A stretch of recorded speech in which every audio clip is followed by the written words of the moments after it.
Olá, pessoal! Eu sou a Marcela e quero dar as boas-vindas ao webinar Mensuração de Projetos ESG, um evento criado pela Lisa Academy, a número 1 em treinamentos microlearning com o WhatsApp da América Latina. Estamos muito felizes com a sua presença no primeiro webinar da série Vamos Falar sobre Isso? Neste episódio, abordaremos questões sobre a mensuração em projetos ESG, como as empresas encaram os desafios ESG na prática. Serão 3 blocos que debaterão sobre o desafio de atrair e sensibilizar stakeholders em programas ESG, o desafio de mensurar o impacto das ações ESG e o desafio de distribuir conteúdo de forma fácil, transformadora e em escala para projetos ESG.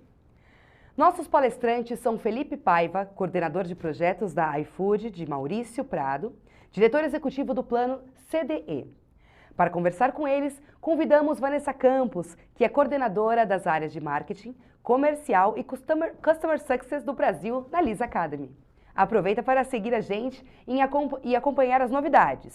O webinar de hoje é para ajudá-lo a construir indicadores mensuráveis que demonstrem de forma quantitativa e qualitativa os benefícios esperados. E então, vamos falar sobre isso? O tema desta primeira rodada é o desafio de atrair e sensibilizar stakeholders em programas ESG. E para falar sobre esse engajamento de público interno, cadeia de valores e atores dos territórios, convidamos o Felipe Paiva, coordenador de projetos do iFood. Boa noite, Felipe. Olá, Marcela. Boa noite. Boa noite, Vanessa. Boa noite, Mar. Tudo bem, Fê? Tudo bom, Van? Bem-vindo, obrigada por ter aceito aí o nosso convite e vir compor o nosso dia de hoje, né? Com especialistas aí de peso, você é um deles, com certeza. E aí, para a gente começar, eu queria entender um pouco com você, pensando que o iFood é uma empresa grande que tem uma imagem de peso, né, no mercado, na mídia, tudo que vocês fazem toma uma proporção muito grande, tem muita visibilidade. E aí eu queria entender com você até onde vai essa cadeia de stakeholders de vocês. Boa, Van, obrigado pelo convite. Eu acho que vale até dar um passo atrás e quando a gente fala do iFood, não sei se todos sabem e as pessoas que estão nos assistindo, mas muito quando eu converso com alguns colegas, né, surge a dúvida. O iFood é uma empresa brasileira, sim, a gente é uma empresa brasileira, a gente nasceu em 2011 e desde então a gente vem sendo esse agente de transformação de impacto social positivo, né? E aí quando a gente olha a nossa rede de stakeholders, né, a gente possui hoje mais de 5 mil colaboradores, né? A gente se chama de Food Lovers e ao longo aí do nosso papo você vai ver que eu vou trazer esse termo e aí já associem as pessoas também que estão em casa também já entendam o que são os colaboradores. Quando a gente olha o nosso ecossistema direto, a gente tem hoje mais de 300 mil parceiros dentro dos nossos restaurantes cadastrados no app, mais de 33 mil mercados e mais de 200 mil parceiros de entregas juntos com a gente. Isso é um pouquinho da nossa dimensão do nosso ecossistema. Um pouquinho, né? Enorme. Imagino que com uma cadeia, né, deste tamanho, tenha sido desafiador pensar em decidir qual seria a estratégia de vocês de investimento, né? Em que vocês investiriam, em qual tipo de desenvolvimento, pensando em toda essa cadeia. E aí eu queria que você contasse pra gente como é que foi essa decisão de vocês em investir na frente de educação. Boa, Van. É um super desafio, né, quando você traz isso e está muito vinculado ao nosso propósito de organização. E aí, em 2019, a gente nasce com uma área de meio ambiente, né, no qual a gente vem desenvolvendo algumas iniciativas, alguns projetos, mas de 2019 a 2020, a gente passa por alguns momentos ali, dentre um deles, a pandemia, né, e a gente precisa realmente revisitar um pouco as nossas estratégias como área e também entender muito do momento que a gente está vivendo dentro do ecossistema, do mundo. Uhum. Né? E aí a gente lança em 2020 a área de EMI, Educação, Meio Ambiente e Inclusão, que segue os princípios do ESG, né? Mas por que não vocês já não se chamam de ESG? A gente tem o nosso sonho grande de fazer com que todos os colaboradores, todos os food lovers adotem as práticas de ESG, independente da área que atue, né? E não seja apenas uma área trazendo iniciativas, proposições com a causa, né? E aí a gente tem esse sonho grande de fazer realmente com que toda a companhia adote. E em 2020 a gente lança alguns compromissos públicos, né, vinculando eles com as ODS da ONU, a gente firma essa parceria. Eu acho que até trouxe um slide, se o pessoal puder colocar aqui, por favor. Boa. O anterior. Isso. E aí aqui fala um pouquinho dos nossos compromissos, né? E aí, fazendo só um passant dentro de meio ambiente e inclusão, a gente tem alguns projetos vinculados, né? E todos esses compromissos públicos, eles têm a meta da gente alcançá-los até 2025. Quando a gente olha meio ambiente, a gente tem aí o desafio, são 2 projetos. O primeiro que é de zerar a poluição plástica dentro das nossas operações de delivery. O segundo, de tornar neutra a emissão de CO2 e de como que a gente também traz 50% das nossas entregas com modais limpos. Quando a gente olha a parte de inclusão, aqui é uma fotografia da empresa, como a gente está até 2023, mas a gente quer realmente fazer com que toda a companhia seja inclusiva e diversa, né? E aí é desde dos C-levels até a base, a gente pensa realmente nessas estratégias de ter realmente um iFood, né, suprindo esse gap de desigualdade que a gente tem estrutural no Brasil. E aí, olhando educação, onde eu faço parte aqui do time, a gente lançou 3 frentes, na qual a primeira, a gente tem um desafio de capacitar mais de 5 milhões de pessoas com conteúdos STEM e de tecnologia nas redes de ensino, e aí ensino público e privado. E aí tem alguns projetos também dentro desses pilares que eu vou mostrar mais na frente.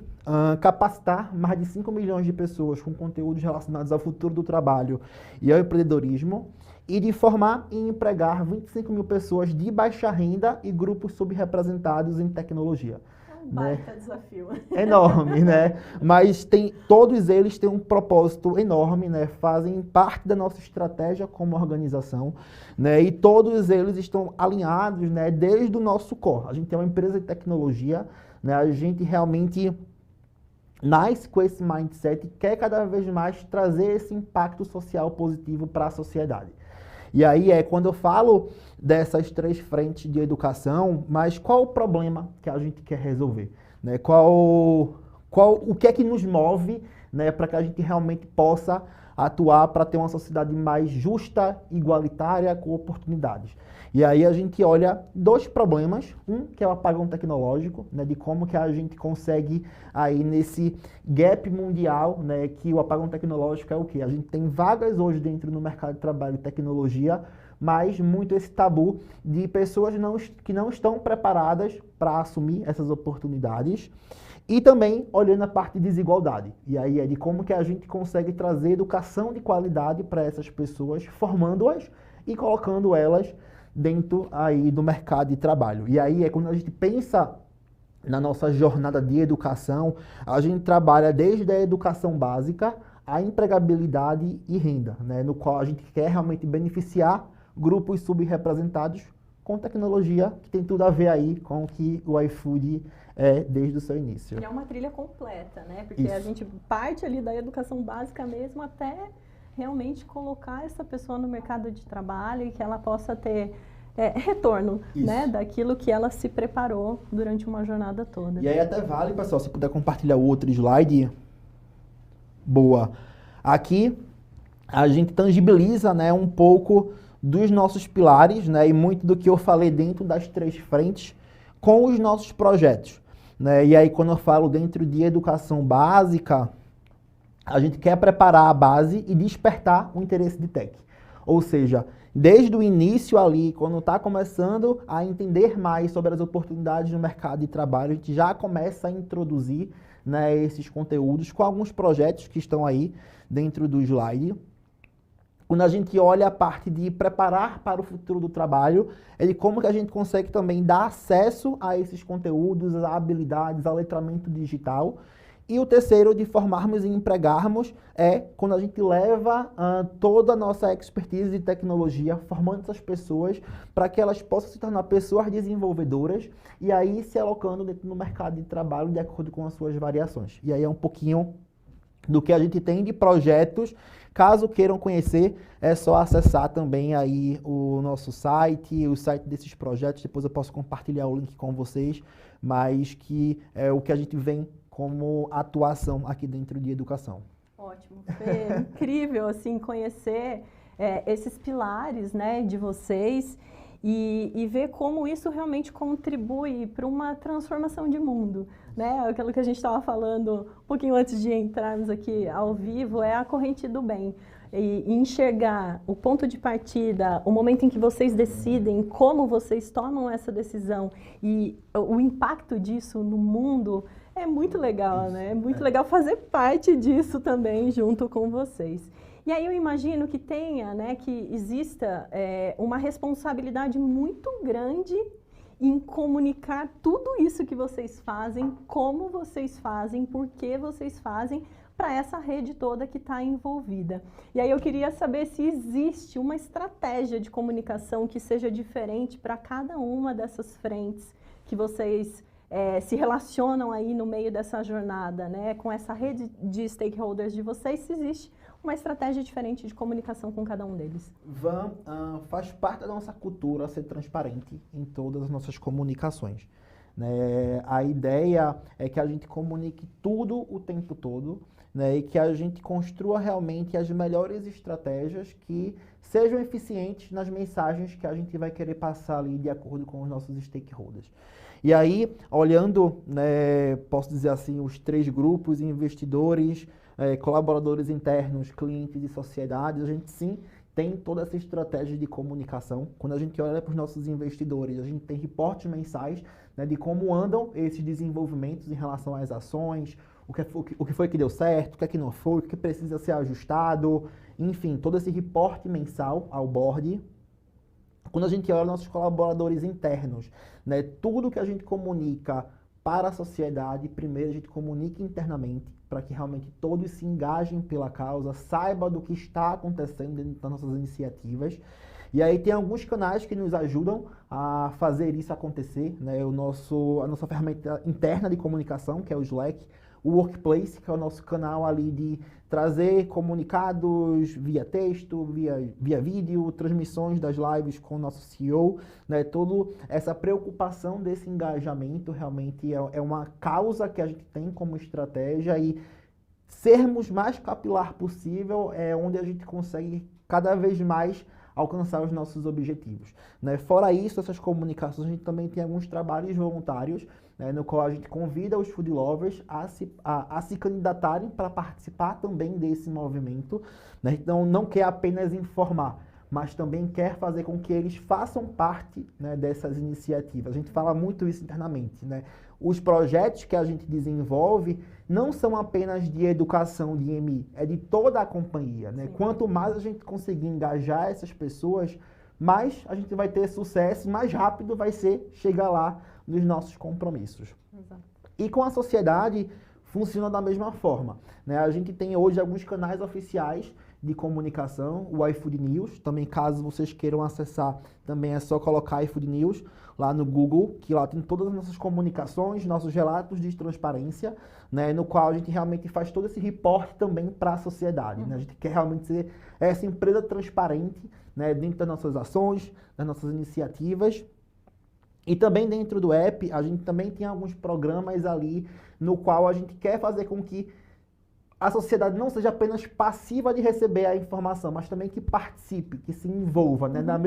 Do mesmo formato que a gente olha para os colaboradores, para que eles se envolvam pela causa, a gente também quer fazer com que a sociedade também se engaje, né? E aí a gente lança alguns programas, por exemplo, de doações com algumas ONGs, para que, enfim, a gente consiga, de alguma forma, mobilizar o Brasil, né, para uma causa específica, e como a gente consegue também apoiar, né, essas causas que fazem sentido com a nossa estratégia, sabe? É um pouquinho legal disso que a gente vem construindo aqui dentro de comunicação. Muito legal, Fê. Para além da transparência, né? Eu acho que é dar a oportunidade para as pessoas também participarem, ajudarem vocês a construírem essa história. Muito bom. Boa.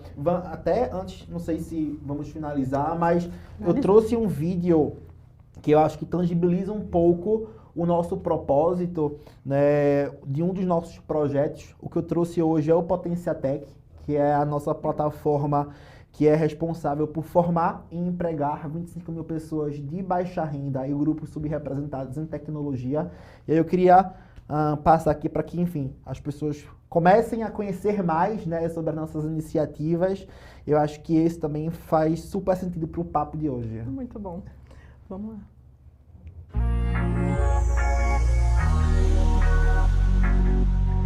Um dia desses o vizinho me perguntou se eu lembrava exatamente da minha vida 1 ano atrás. E tudo passa tão depressa, mas eu nem precisei puxar na memória porque eu lembrava exatamente.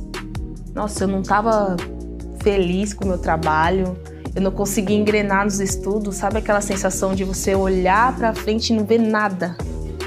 Com mais de 30, parecia que as coisas estavam ficando mais difíceis. E aí um dia, do nada, apareceu pra mim sobre o Potência Tech. Eu lembro que eu até me perguntei, eu trabalhando com tecnologia, e eu achava que não era pra mim. Mãe, mulher, moradora de periferia, mas eu tinha vontade. Eu fui atrás, eu vi que era uma oportunidade de dar um rumo novo pra minha vida. E dito e feito, não foi fácil, não foi rápido, mas valeu a pena. E valeu mesmo. Hoje eu sou engenheira de software do iFood.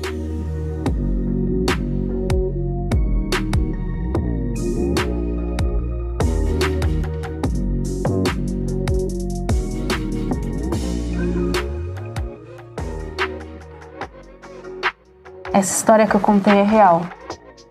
E como ela já ajudamos a potencializar várias outras.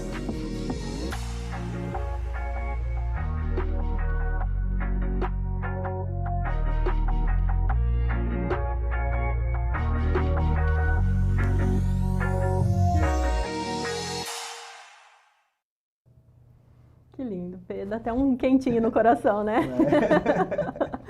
Fê, obrigada pela sua participação. Agradeço, a gente vai abrir para perguntas no final. Se surgir algo para você, né, em relação ao iFood, a gente volta e te traz de novo para você responder ao vivo. Obrigada, Muitíssimo viu? obrigado. Marcela? Muito bem. A próxima rodada deste webinar tem como tema o desafio de mensurar o impacto das ações ESG e o convidado é Maurício Prado, do Plano CDE. Olá, Maurício, seja muito bem-vindo. Olá, bem-vindo, Maurício, obrigada pela sua participação. Vamos começar então apresentando, né, a Plano CDE. Para quem ainda não conhece a empresa, se você puder contar um pouquinho o que é, o que vocês fazem, quais são as frentes de atuação de vocês. Legal. Obrigado, Vanessa. Obrigado pelo convite. É um prazer estar aqui com vocês hoje.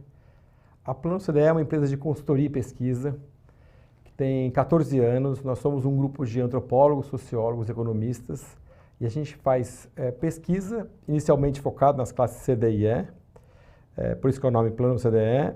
E de lá para cá a gente evoluiu muito na questão de mensuração e avaliação de impacto.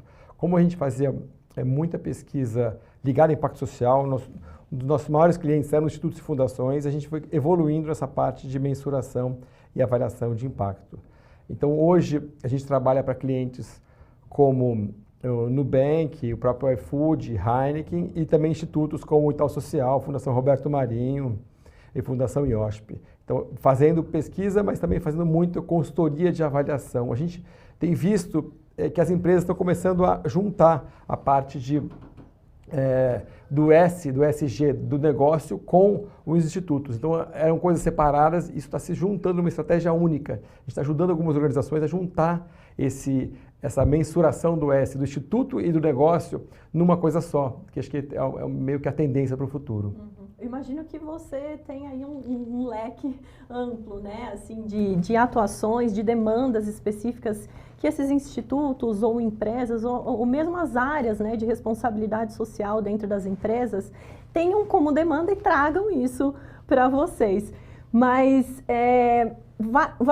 indo um pouco além, né, do que vocês fazem, acho que existe um interesse, a gente percebe que existe uma curiosidade, um interesse em conhecer como fazer isso, né? E aí eu vou te trazer a mesma pergunta 3 vezes, com óticas diferentes, para a gente tentar aqui exemplificar um pouco de como é mensurar esses resultados dos programas ESG. E aí, começando com o público interno. Não sei se você tem algum case, quer trazer algum case para a gente, contar um pouco de como é essa mensuração para público interno da empresa. Legal. A gente tem alguns casos de público interno, acho que um bastante relevante é o que a gente fez para o Mover. O Mover é um grupo de 50 das maiores empresas do Brasil, como Klabin, Ambev, Vale, e essas empresas estão com metas de equidade racial, então de evoluir na sua equidade racial. Elas têm metas de número de pessoas negras e principalmente pessoas negras em cargos de liderança. E a gente ajudou eles a entender um pouco como evoluir nesse processo, mas também a mapear. Então a gente mapeou, fez um diagnóstico dessas empresas. Elas não tinham tanta clareza, nem todas elas tinham com tanta clareza quais eram a sua situação em questões de raça por cargo. A gente ajudou a fazer esse mapeamento e a gente vai acompanhar esse mapeamento agora ano a ano para eles atingirem as metas, que eles têm metas bastante ousadas de evoluir nessa melhoria da equidade racial nessas empresas. Tá? Então, acho que esse é um exemplo interessante. Acho que o público interno que mais dá para as empresas fazerem são programas de equidade racial, gênero, social. A gente tem um programa que é um pouco diferente, que a gente ajudou uma empresa de tecnologia muito grande, e eles queriam melhorar a equidade social. Eles tinham uma matriz onde trabalhavam 300 pessoas perto da Faria Lima, que é um local bastante sofisticado de São Paulo, e essas pessoas vinham das faculdades mais prestigiadas, e eles percebiam que não havia muita mobilidade na empresa. Existiam outras 2.000 pessoas que trabalhavam em call centers, áreas de TI, back-office, em outras filiais, e essas pessoas não conseguiam migrar dessas filiais para essa matriz, porque os perfis de público eram diferentes, as realidades eram muito diferentes. Então, para começar esse programa, o que a gente fez? A gente levou 12 diretores e o presidente dessa empresa para passar uma manhã na casa desses colaboradores das filiais, na casa deles, e depois pegar uma condução, ir até o trabalho deles, vivenciar um pouco o trabalho deles para entender a dinâmica da vida dessas pessoas, quais eram os sonhos e o que faltava para essa pessoa conseguir migrar para aquela matriz. Então, de cara apareceu o inglês, ensino do inglês como um programa importante para eles fazerem. Então, aqui é muito mais... antes de você mensurar algo, você tem que ter um diagnóstico, um entendimento do seu problema. Uma clareza, para daí você criar o seu projeto, para daí você começar a medir. A gente, às vezes, vê um pouco de uma certa afobação de medir uma coisa que você não entendeu. Primeiro, você tem que entender o seu problema, para daí você conseguir ter os indicadores corretos e não falar só simplesmente, preciso ter mais gente aqui na matriz, só que se eu não tiver as ações certas e os indicadores corretos, às vezes eu não vou conseguir medir algo que eu não entendi direito ainda. E vocês ajudam nesse mapeamento, inclusive, de entender quais são essas métricas, esses objetivos, para depois chegar lá na frente, depois das ações, chegar lá na frente e medir os resultados disso. Isso. Através de pesquisa qualitativa e quantitativa, você consegue entender melhor, aí você cria os indicadores, ajuda a recomendar programas e projetos, e aí começa a medir. Então, acho que essa questão do entendimento é muito importante para a mensuração e muitas vezes com pesquisa qualitativa. O qualitativo é muito importante para ajudar nesse entendimento, para criar indicadores e para criar questionários quantitativos bons também. Super interessante, Maurício. Agora, mesma pergunta, né? Mudando um pouco o foco aí, como exemplos, né? Ou como mensurar os resultados desses programas para a cadeia de valor da organização. Legal. A gente tem um caso que a gente gosta muito, assim, um dos casos que a gente mais tem orgulho de ter participado, que é uma grande empresa de revenda de cosméticos, que tem uma cadeia enorme de revendedoras. E essa empresa, ela queria saber qual é o meu impacto na vida das revendedoras. E a pergunta inicial era muito mais o impacto, o quanto que esse dinheiro faz a diferença na vida delas, né? E o que a gente descobriu, fazendo pesquisa qualitativa, a gente, na verdade, nossas entrevistadoras passaram 4 manhãs de 4 horas, ou seja, 16 horas cada uma, com 20 revendedoras diferentes, em diversos lugares do Brasil.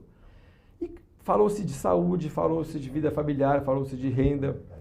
E o que a gente descobriu é que tinham várias questões, mas uma das mais importantes era uma questão de empoderamento feminino. As mulheres esse dinheiro que elas ganhavam, que muitas vezes parecia um valor nem tão grande, não era nem o salário mínimo, o que sobrava para elas de margem, mas era o dinheiro que elas tinham para elas terem autonomia, para elas comprarem as coisas delas. Até produtos de higiene íntima, os maridos delas não deixavam elas escolher as marcas. E ali elas começavam a ter um certo empoderamento feminino, ter a renda delas, tomar decisões, e elas eram muitas de famílias muito vulneráveis. Além disso, ao ter contato com a rede de contatos de outras revendedoras e com as clientes, elas começavam a ter novas referências. E o que a gente percebeu é que muitas delas passavam por situações de abuso psicológico e mesmo de violência física dos maridos. E elas começaram, a partir desse trabalho e dessas referências, desses novos contatos com outras pessoas, a sair desses relacionamentos. A ter mais autonomia, ter mais independência, porque ela tinha o dinheiro dela, porque ela tinha contato com outras pessoas. Com isso, a empresa começou a descobrir que ela tinha um impacto importantíssimo na vida das pessoas que ela não sabia que ela tinha. O valor disso é imensurável. É. Então ela descobriu isso e ela começou a fortalecer muito mais esse tipo de projeto de empoderamento feminino. Ela colocou nas embalagens dela o telefone do Disque Violência. Então ela começou a amplificar algo que ela estava fazendo, mas que ela mal sabia que ela estava fazendo com essa dimensão. Então assim, e a gente começou, depois do qualitativo, a gente mediu isso. A gente entrevistou 1.000 pessoas com a pesquisa quantitativa que a gente mandou para elas e comparou com um grupo de 1.000 mulheres com o mesmo perfil sociodemográfico e viu que elas tinham valores mais... Elas estão entendendo melhor o valor delas, tendo mais autonomia, se sentindo mais empoderadas. Então, assim, é muito interessante se você conseguir provar isso, esse tipo de impacto para um negócio. Vai assim. muito além, né? Isso. E a gente continuou acompanhando dos outros anos depois, quantitativamente, esse tipo de... Como que estava esse impacto no empoderamento feminino dessa rede e do negócio como um todo. Muito legal. Quando descortina isso, né, assim, existem N oportunidades a partir disso, dessa mensuração de resultados, dessa leitura, dessa pesquisa quali, acho que abre um universo de possibilidades ali para as empresas atuarem a partir desses resultados coletados. Sim. Muito legal. E aí, como que a gente mede valor de programas agora para o território, pensando no entorno ali, né? Como mensurar esses resultados? A gente tem um caso bem interessante. A gente foi chamado por uma organização, na verdade, por uma grande indústria que estava construindo uma planta industrial gigantesca no litoral do Nordeste, com 15.000 funcionários trabalhando nessa obra. E ela estava impactando de várias formas um pequeno município, que é onde estava instalada essa planta.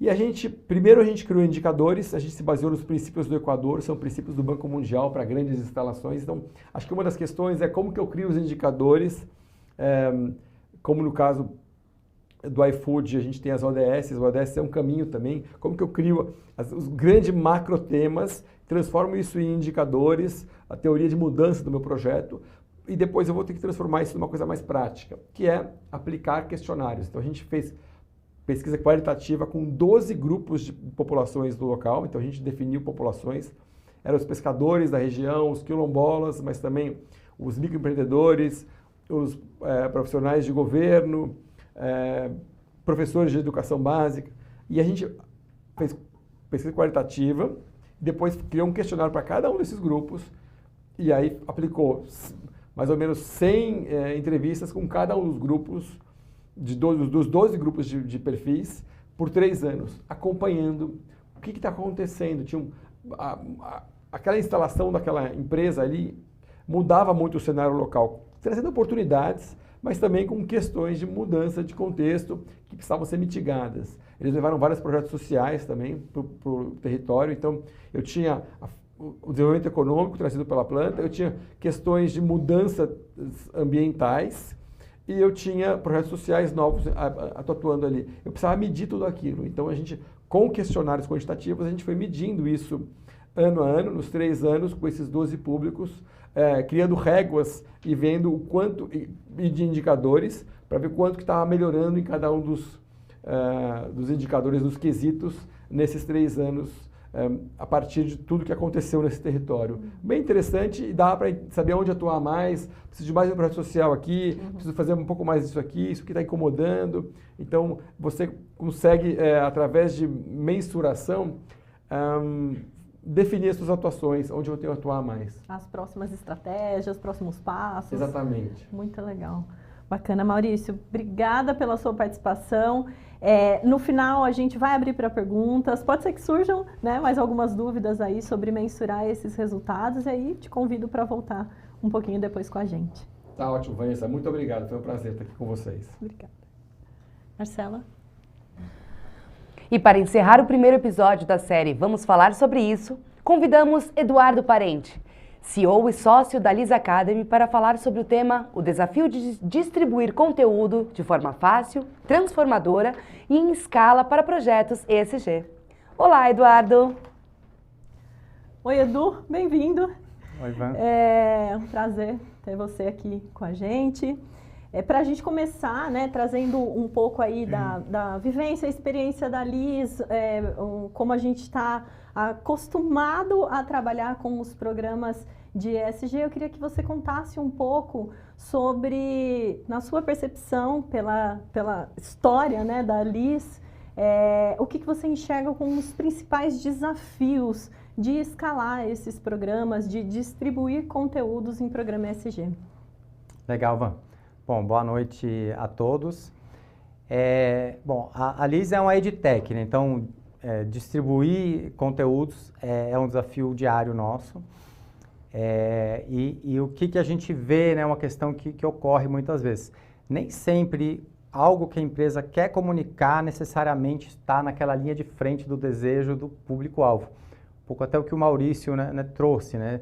De você conhecer o território.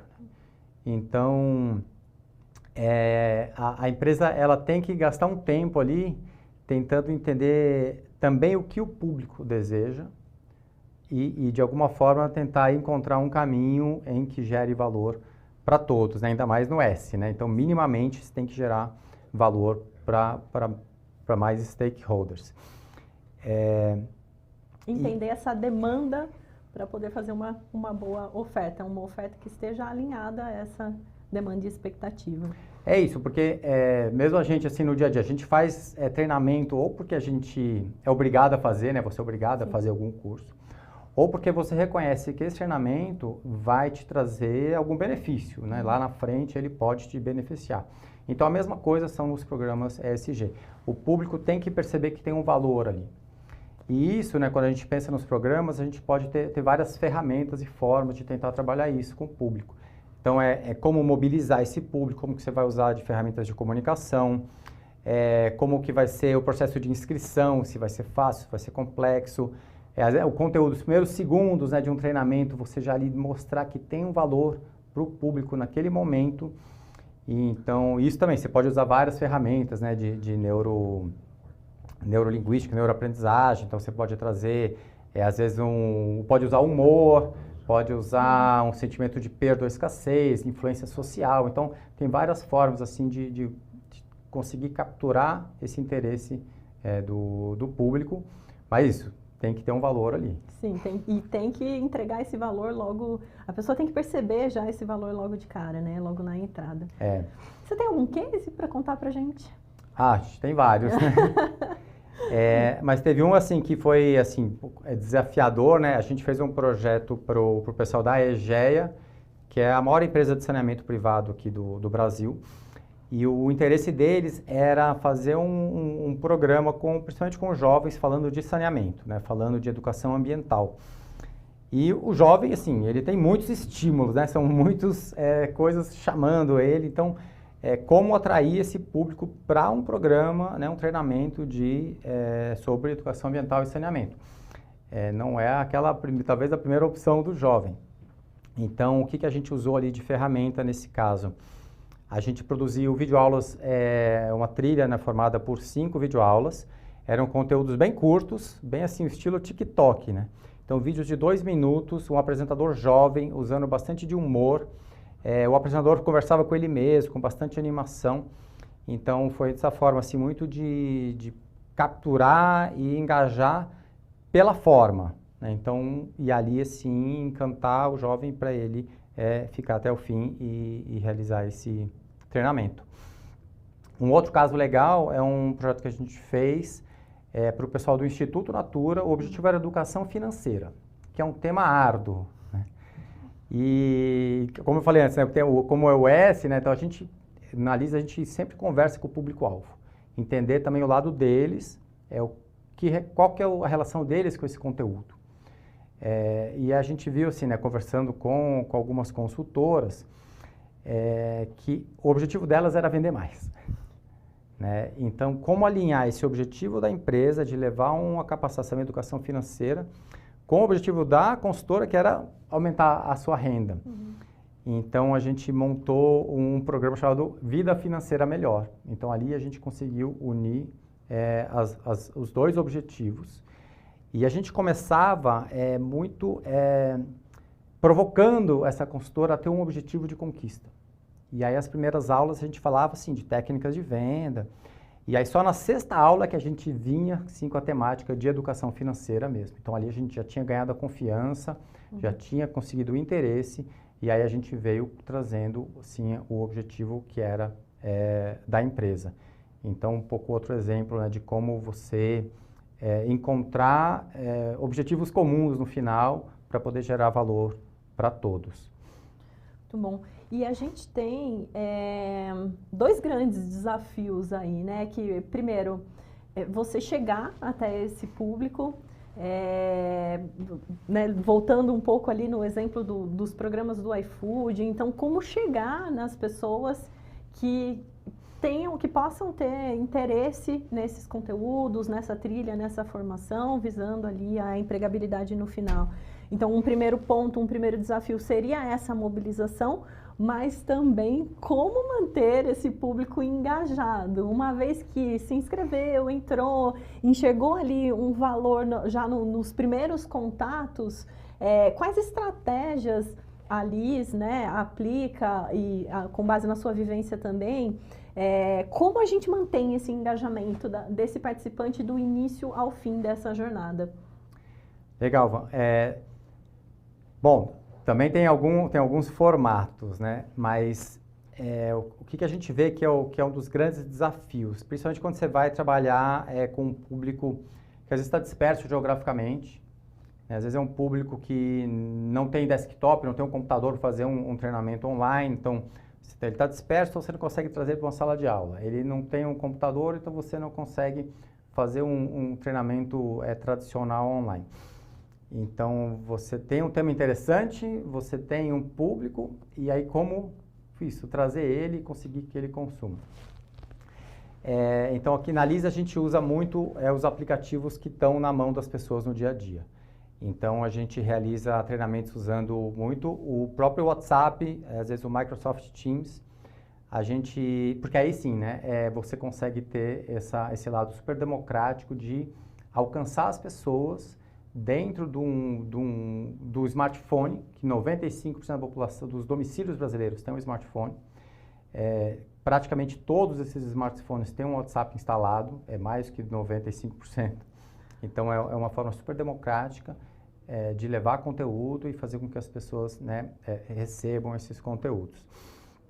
Então, a gente fez um programa que aí tinha um momento de inscrição e a pessoa podia escolher. Você quer participar desse treinamento por WhatsApp, pelo Messenger, pelo Telegram, e aí 100% escolheu o WhatsApp. Então esse é uma forma super democrática de levar conteúdos, assim, mais do que o Brasil, né? A gente tem projetos bastante projetos na América Latina. E até assim, embasando isso, a gente tem um mesmo conteúdo de um curso que a gente fez com uma população extrativista na Ilha do Marajó, e São Paulo. E foi o mesmo engajamento. Então, um pouco isso, assim, é uma forma, assim, de você conseguir falar com todos.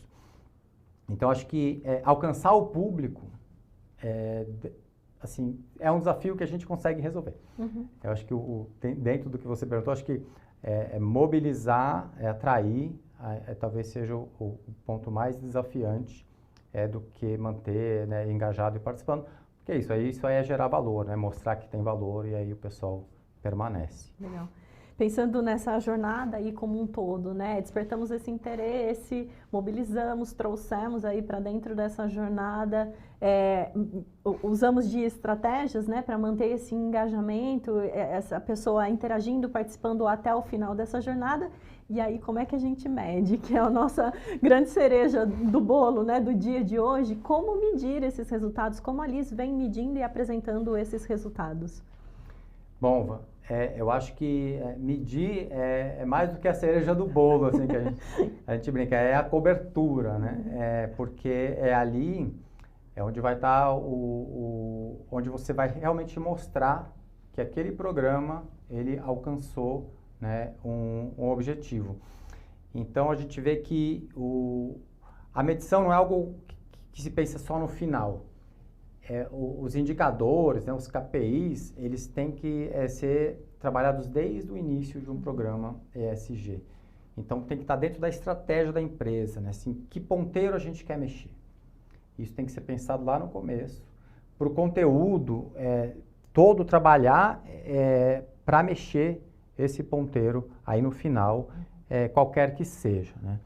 Então, e as empresas estão acostumadas com indicadores, né? Então, tem um monte, market share, churn, turnover. Então, o que a gente tem que também trazer esses indicadores, e aí, no fundo, cada programa pode ter o seu, desde esse momento do desenvolvimento.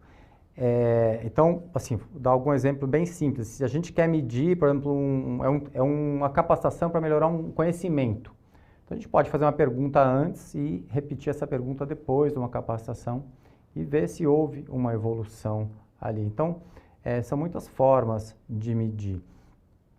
Vou aproveitar e contar uns cases. Então, a gente tem um projeto que é uma parceria do IFC com o Itaú, que é o Itaú Mulher Empreendedora. É uma jornada para capacitar mulheres que têm um empreendimento. E muito do objetivo, né, desse programa é que ela melhore, né, o desempenho para justamente ter uma maior renda e melhor qualidade de vida. Então, lá na inscrição a gente faz uma pergunta, que é um ponto-chave do empreendedor, que é ter metas, né, ter algum controle. Então, a gente faz essa pergunta antes. E aí, durante a jornada, a gente trabalha muito esse tema, a importância de ter metas, de acompanhar os seus indicadores. E aí a gente repete essa pergunta 3 meses depois da jornada. Então, ali a gente consegue ver, assim, então, até alguns dados, né? O pessoal que se inscreve, só 20% diz que tem esse hábito. E depois da jornada, esse número vai para 60%. Então, a gente consegue triplicar essa atitude. Então, essa é uma forma assim, de medir efetivamente ali para o beneficiado. Outra forma, assim, outro projeto que a gente tem, um case interessante, foi um curso de educação ambiental. Então, era uma indústria no município e ela queria, no fundo, reduzir o impacto, né, do material reciclável no meio ambiente. Então, foi uma parceria da empresa com o poder público e com a cooperativa. Então, e só isso já foi uma coisa super interessante de unir alguns stakeholders. E a gente deu esse conteúdo de educação ambiental para a população. A prefeitura ajudou na mobilização, a cooperativa de catadores seria também beneficiado porque com mais material eles aumentam a renda. O poder público com mais material reduz custos de aterro sanitário. Então, tem um ganha-ganha-ganha ali. Toda uma rede, né? E ali, o indicador foi o volume de material coletado pela cooperativa, que aumentou em mais de 60%. Né? E foi medindo bem depois do programa, e esse número nunca baixou.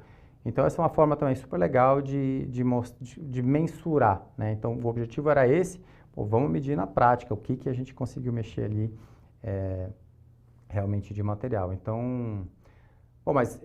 É meio processo inverso, né? Assim, é pensar qual o resultado que você quer e aí, a partir disso, desenhar como vai ser essa mobilização, com quem a gente vai falar, como a gente vai passar esse conteúdo, como a gente mantém esse público engajado para chegar lá no final e medir. É isso. Então, até assim, né? A gente brinca, né, que tudo vem do briefing, né? Sim. Então, isso, a gente sabe onde quer chegar, é muito mais fácil a gente desenhar o caminho. Bom, e aí uma coisa interessante também da mensuração é também não só pensar em números, né? Então, uma dica super legal é buscar o qualitativo. Então, depoimentos de participantes, vídeos, áudios. Então, quando a gente traz isso para um relatório de impacto de uma organização, junto com os números, também esse quali é uma forma de trazer o impacto do campo para a equipe de escritório. Então, também isso é um dado muito legal, assim, que prova o impacto também. Então, é um aspecto legal também, é o qualitativo. Bem parecido com o vídeo, né, que o Felipe trouxe, é o que também é possível coletar ali em áudios, vídeos mesmo, né, que algumas pessoas gravam e mandam, mas não só a Liz, mas também o cliente da Liz enxergar aquela linha final, quem realmente consumiu e de alguma forma colocou em prática e teve alguma transformação ali na sua vida. Um pouco até a temática, né, do webinar, né, assim, que a gente fala muito de stakeholders, né? Isso. Então, tem que ser bom para todo mundo. Sim. Né? Então, esse que é... E é legal a gente conseguir buscar esses indicadores para todos. Né?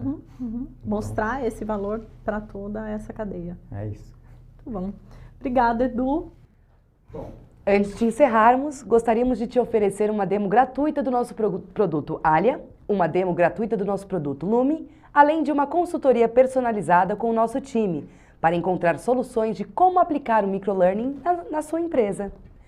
Se você já tem um briefing em mente, podemos marcar uma conversa diretamente com nossa equipe comercial.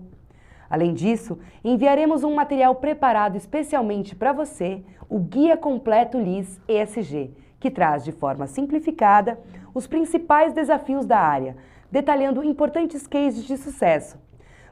Vamos liberar esse material no nosso grupo de WhatsApp. Se você ainda não está lá, clique no QR Code e vem com a gente. Foi um prazer estar com você neste evento. Te esperamos no próximo episódio. Até logo!